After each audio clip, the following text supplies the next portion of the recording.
আসসালামু আলাইকুম। বিডি নিউজে আপনাদেরকে স্বাগতম। সংবাদের শুরুতেই শিরোনাম, পরে বিস্তারিত। ইসরায়েলে ব্যাপক হামলা হাউসিদের।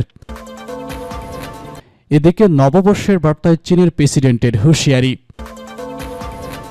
জানিয়ে দিব ইয়েমেনের হাউসে নিয়ন্ত্রিত অঞ্চলে যুক্তরাষ্ট্রের অভিযান। আরও থাকছে সিরিয়ায় ইসলামী টেস্টের অবস্থান লক্ষ্য করে ফ্রান্সের বিমান হামলা। জানিয়ে দিব রাশিয়ার সঙ্গে সম্পর্ক আরও দৃঢ় করতে চায় উত্তর কোরিয়া। সর্বশেষে জানিয়ে দিব তীব্র শীতে ভুগছে গাজা, দীর্ঘ হচ্ছে শিশুদের মৃত্যুর সারি। শুনছিলেন সংবাদ শিরোনাম, এখন বিস্তারিত। তার আগে অনুরোধ থাকবে ভিডিওতে একটি লাইক দিন এবং কমেন্টস করে জানিয়ে দিন কোন জেলা থেকে বা কোথা থেকে আমাদের সঙ্গে যুক্ত রয়েছেন। ইসরায়েলে ব্যাপক হামলা হাউসিদের। ইয়েমেনের আনসারুল্লাহ আন্দোলন সমর্থিত সশস্ত্র বাহিনী ইসরায়েলি এবং মার্কিন লক্ষ্যবস্তুতে একের পর এক অভিযান চালিয়ে এবং এসব হামলার দায় স্বীকার করেছে।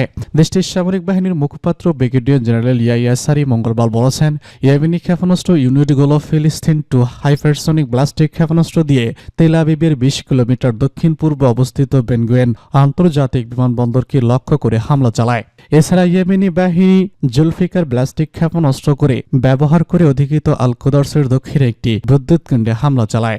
জুলফিকার ক্ষেপণাস্ত্র রাডার ফাঁকি দিতে সক্ষম এবং উচ্চমাত্রার ম্যানুভার করতে পারে। এই ক্ষেপণাস্ত্রের পাল্লা 2000 কিলোমিটারেরও বেশি। সারি উল্লেখ করেছেন, প্রতিরোধমূলক এসব হামলা সফল এবং কাঙ্ক্ষিত লক্ষ্য অর্জন করেছে। এদিকে ইয়েমেনের নৌবাহিনী, ক্ষেপণাস্ত্র বাহিনী এবং ড্রোন ইউনিট মার্কিন নৌবাহিনীর ইউএস হ্যারি এভস ট্রুমার বিমান যুদ্ধজাহাজের বিরুদ্ধে বহুমুখী অভিযান চালিয়েছে। সারি জানান, এই হামলায় অসংখ্য কামিকাজে ড্রোনের পাশাপাশি ক্রুজ ক্ষেপণাস্ত্র ব্যবহার করা হয়। মার্কিন বাহিনী ইয়েমেনের বিরুদ্ধে একটি বড় বিমান হামলা চালানোর প্রস্তুতি নিচ্ছিল বলে খবরে পাওয়ার পর এই হামলা চালানো হয়েছে। নববর্ষের বার্তায় চীনের প্রেসিডেন্টের হুঁশিয়ারি। চীন থেকে তাইওয়ানকে কেউ আলাদা করতে পারবে না। নববর্ষের বার্তায় চীনের প্রেসিডেন্ট শি জিনপিং এমন কঠোর হুঁশিয়ারি দিয়েছেন। তাইওয়ানের সঙ্গে উত্তেজনা চললেও তিনি পূর্ণ মিলনের প্রতিশ্রুতি ব্যক্ত করেছেন।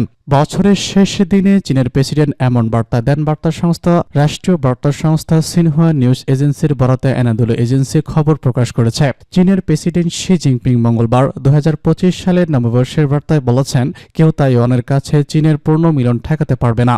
তাইওয়ান প্রণালীর দুই পাশে আমরা চীনারা এক এবং একই পরিবারের। আমাদের মধ্যে আত্মীয়তার বন্ধন কেউ কখনো ছিন্ন করতে পারবে না। তিনি আরো বলেছেন, মাতৃভূমির পূর্ণ মিলনের ঐতিহাসিক গতিতে কেউ আটকাতে পারবে না। তাইওয়ান নিয়ে উত্তেজনা ক্রমাগত বাড়তে থাকায় শির কাছ থেকে এমন মন্তব্য এসেছে। তাইওয়ানের নেতা ইউলিয়াম লাইচিংতে মে মাসে দায়িত্ব নেওয়ার পর থেকে গুরুত্বপূর্ণ দ্রুত সম্পর্ক দ্রুত খারাপ হচ্ছে। এই কয়েক মাসে বেনজিং দ্বীপটি অবরোধ সহ 3টি বড় সামরিক মহড়া করেছে। অপরদিকে তাইওয়ান জরুরি মুহূর্তে প্রতিরোধের জন্য প্রস্তুতি বাড়াচ্ছে। তাইওয়ানও বিভিন্ন ধরনের সামরিক অনুশীলন করছে। এদিকে প্রণালীতে মার্কিন বাহিনীর উপস্থিতিও বেড়েছে।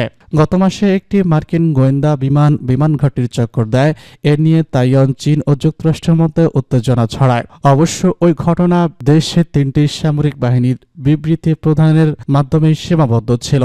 চীন তাইওয়ানকে একটি বিচ্ছিন্ন প্রদেশ বিবেচনা করে, অথচ তাইপে 1979 সাল থেকে নিজেকে স্বাধীন দাবি করে তা বজায় রেখেছে।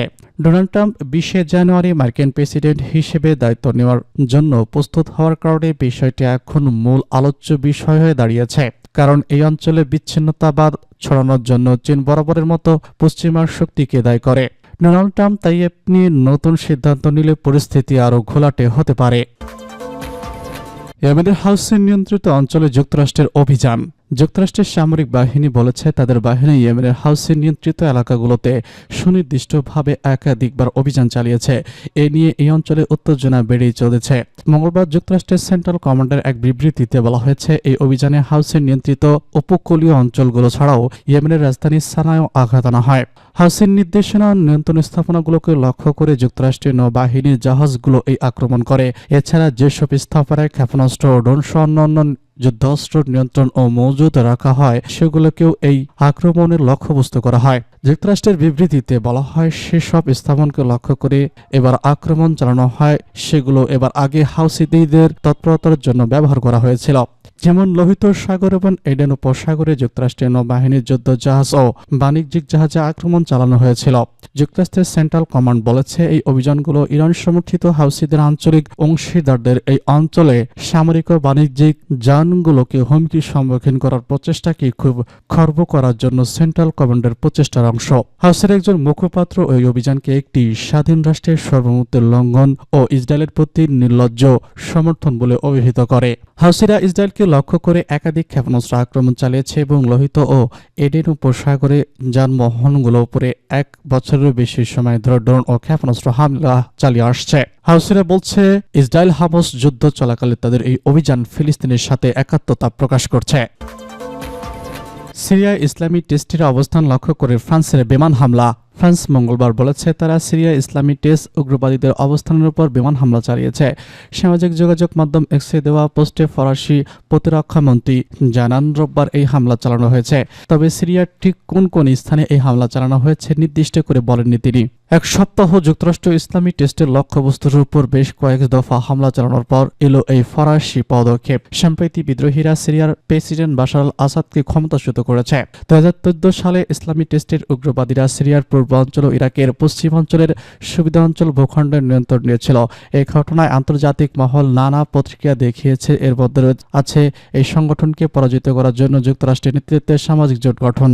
এককালে দখল করা ভূখণ্ডের বেশিরভাগ অংশের নিয়ন্ত্রণ হারালেও এখনও সিরিয়ার উগ্রবাদীদের উপস্থিতি বজায় রেখেছে। পশ্চিমাদের সামরিক কর্মকাণ্ড এমন সময় এসেছে যখন আসাদ সরকারের পতনের পর সিরিয়ার রাজনৈতিক ও নিরাপত্তা পরিস্থিতির ভবিষ্যৎ নিয়ে নানা প্রশ্ন জেগেছে।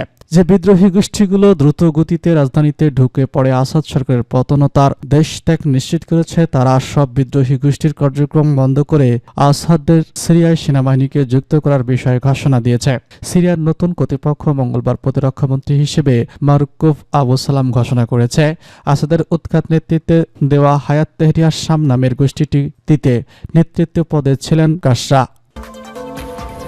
রাশিয়ার সঙ্গে সম্পর্ক আরও দৃঢ় করতে চায় উত্তর কোরিয়া। উত্তর কোরিয়ার নেতা কিম জং উন রাশিয়ার সঙ্গে কৌশলগত অংশীদারিত্ব আরও দৃঢ় করার আগ্রহ প্রকাশ করেছে। সোমবার রাশিয়ার প্রেসিডেন্ট ভ্লাদিমির পুতিনকে দেওয়া এক চিঠিতে তিনি এই ইচ্ছার কথা জানান। উত্তর কোরিয়ার সংবাদ মাধ্যম KCNA-এর বরাতে রয়টার্স এই তথ্য জানিয়েছে। চিঠিতে কিম জং উন পুতিন এবং রাশিয়ার সামরিক ও বেসামরিক জনগণের উদ্দেশ্যে নতুন বছরের শুভেচ্ছা জানিয়েছেন। তিনি উল্লেখ করেছেন যে বিদায়ী বছরে একাধিক উদ্যোগের মাধ্যমে দুই দেশের সম্পর্ক নতুন উচ্চতায় পৌঁছেছে। ভবিষ্যতে এই সম্পর্ক আরও দৃঢ় করতে আগ্রহী তিনি। KCNA-এর প্রতিবেদনে বলা হয়েছে কিম 2025 সালকে একবিংশ শতাব্দীর একটি গুরুত্বপূর্ণ বছর হিসেবে দেখার আশা প্রকাশ করেছেন। তিনি বিশ্বাস করেন রুশ বাহিনী নব্য নাৎসিকে প্রতিহত করার বিজয় অর্জন করবে। 2024 সালের জুন মাসে কিম ও পুতিন একটি পারস্পরিক প্রতিরক্ষা চুক্তিতে স্বাক্ষর করেন। তিনি চুক্তি অনুযায়ী 1 বছরের উপর সশস্ত্র আক্রমণ হলে তা পক্ষ সামরিক সহায়তা দিবে। চুক্তির পর ইউক্রেনের বিরুদ্ধে যুদ্ধে রাশিয়ার পক্ষ হয়ে কয়েক হাজার সেনা মোতায়েন করেছে উত্তর কোরিয়া। ওয়াশিংটন ও সিউল দাবি এই যুদ্ধে সহস্রাধিক উত্তর কোরীয় সেনা আহত বা নিহত হয়েছে। তীব্র শীতে ভুগছে গাজা, দীর্ঘ হচ্ছে শিশুদের মৃত্যুর সারি। গাজায় 1 বছরের বেশি সময় ধরে চলছে ইসরায়েলি আগ্রাসন। এরই মধ্যে মৃত্যুপুরীতে পরিণত হয়েছে গাজা। ধ্বংস হয়ে গেছে প্রায় অধিকাংশ অবকাঠামো। বাসিন্দাদের মাথা গোজার ঠাঁই নেই বললেই চলে। অনেকেই ধ্বংসস্তূপের উপরে, কেউ আবার খোলা মাঠের নিচে তাঁবু খাটিয়ে করছে বসবাস। যুদ্ধবিধ্বস্ত অঞ্চলটিতে প্রতিনিয়ত দেখা দেয় নতুন আতঙ্ক। যখন তখন ছড়িয়ে পড়ে প্রাণঘাতী মহামারী। এ অবস্থায় উপত্যকাটিতে এবার নতুন আতঙ্ক হিসেবে দেখা দিয়েছে হাড় কাঁপানো শীত, যার ফলে ভুগছে গাজা, দীর্ঘ হচ্ছে শিশুদের মৃত্যুর সারি। মঙ্গলবার আল জাজিরার খবরে বলা হয়েছে গাজায় শীতের তীব্রতা এতটাই বেশি যে ঠান্ডায় জমে গিয়ে অঞ্চলটিতে 1 সপ্তাহে 6 শিশুর মৃত্যু হয়েছে। চিকিৎসকদের মতে গত কয়েকদিনে গাজায় তীব্র ঠান্ডায় মৃত্যু হার বেড়েছে। গত প্রায় 15 মাস ধরে গাজায় নির্বিচারে হামলা চালাচ্ছে ইসরায়েল। এসব হামলার প্রতিদিনই মারা যাচ্ছে ফিলিস্তিনিরা। এর উপর সেখানে জেগে বসেছে তীব্র শীত। হামলার পাশাপাশি শীতেও মারা যাচ্ছে অসহায় ফিলিস্তিনিরা। মৃত শিশুর বাবা ইয়াহিয়া আল বায়ান রয়টার্সকে জানিয়েছেন, গাজা উপত্যকায় কেন্দ্রীয় অঞ্চলে একটি অস্থায়ী তাঁবুতে থাকতেন তারা। তাদের যমজ সন্তান জুমা ও আলী গত কয়েকদিনের তীব্র শীত ও ভারী বৃষ্টিতে তাদের জীবন দুর্বিষহ হয়ে উঠেছে। তিনি আরো বলেছেন, গত রোববার স্ত্রী নুনা জুমাকে জানানোর চেষ্টা করেছিলেন, কিন্তু সে উঠেছিল না। আমি জুমাকে তুলে দেখি সে সাদা হয়ে গেছে এবং বরফের মতো ঠান্ডা জমে গেছে। আমি আলীর কথা জিজ্ঞেস করলাম, তখন তিনি বললেন ও উঠছে না। তখনই হাসপাতালে নেওয়া হয় তাদেরকে। জাতিসংঘের তথ্য অনুযায়ী গাজায় মানবিক পরিস্থিতি আরও বিপর্যস্ত হয়ে ওঠার আশঙ্কা রয়েছে। সেখানে ইসরায়েলি বাহিনী স্থলাভিযান ও বোমা হামলায় 90% মানুষটিকে অত্যন্ত একবার বাস্তুচ্যুত হয়েছে। কিছু মানুষ বহুবার বাস্তুচ্যুত হয়েছে। গাজার তীব্র শীত বাস্তুচ্যুত এসব মানুষদের দুর্ভোগ আরও বাড়িয়ে তুলেছে। এদিকে যুদ্ধ বন্ধের কোনো কথাই মানছে না ইসরায়েল।